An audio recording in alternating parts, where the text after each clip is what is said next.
Let's talk about the big man. Big, sexy Kevin Nash arrives on the scene. Scott Hall on this episode tells Eric Bischoff he has a big surprise. He's coming in next week. So we fast forward to June 10th. We're in Wheeling, West Virginia, Arn. And Bischoff calls him out. And here comes Scott Hall.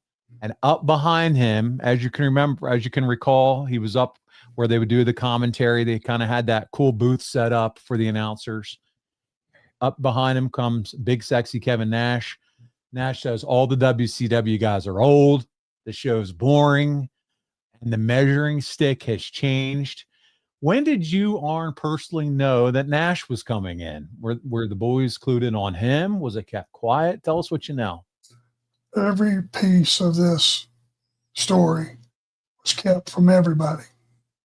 Only ones that knew was that inner circle. And none of us knew. They did a good job of kayfabing.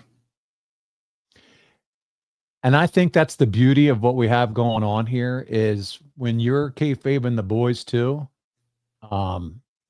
Not that that's something that you necessarily want to do, but it just helps keep the surprise. Well, I like a good surprise.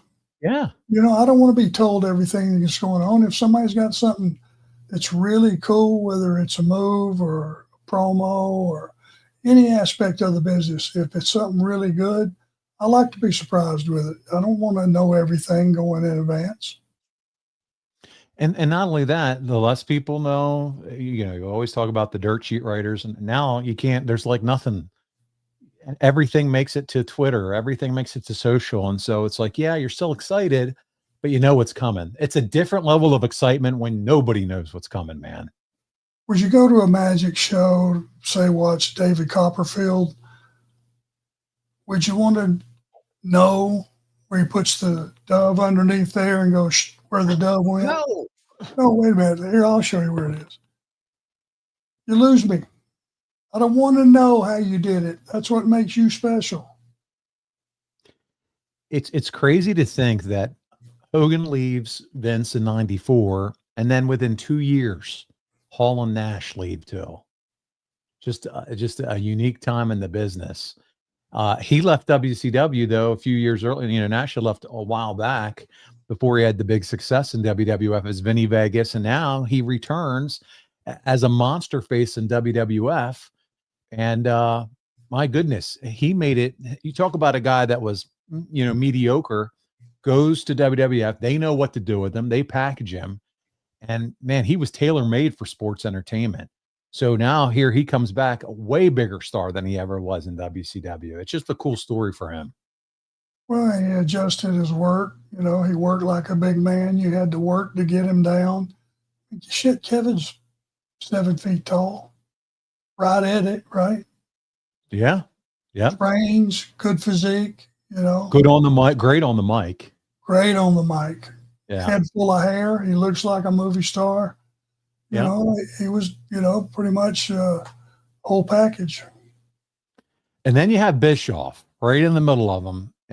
He's in the middle of it. He's doing commentary. We know he's the executive vice president and obviously has, now he has a podcast and he's been telling all the stories of all these years now, but he seemed to be, and I still, as look back, he was the right guy for the role that he played at this time. I felt like he did a fantastic job, played stupid. And when they were coming in, who are you? What are you doing here? Did you like him in that role? Do you feel like someone else should have been in that role? Or how would you judge Eric and how he handled that whole deal with those two? Thought he did a great job. Yeah. I mean, it was, when you get something that's as shocking as what happened ultimately, and the pieces that you're putting together, once it's all said and done, you look back over it, you go, holy smokes, they had me hooked. Wow. And there's not many secrets left in the business, And two, when you go back and watch it, which again, I'll recommend for everybody to do here, because now we know what's coming.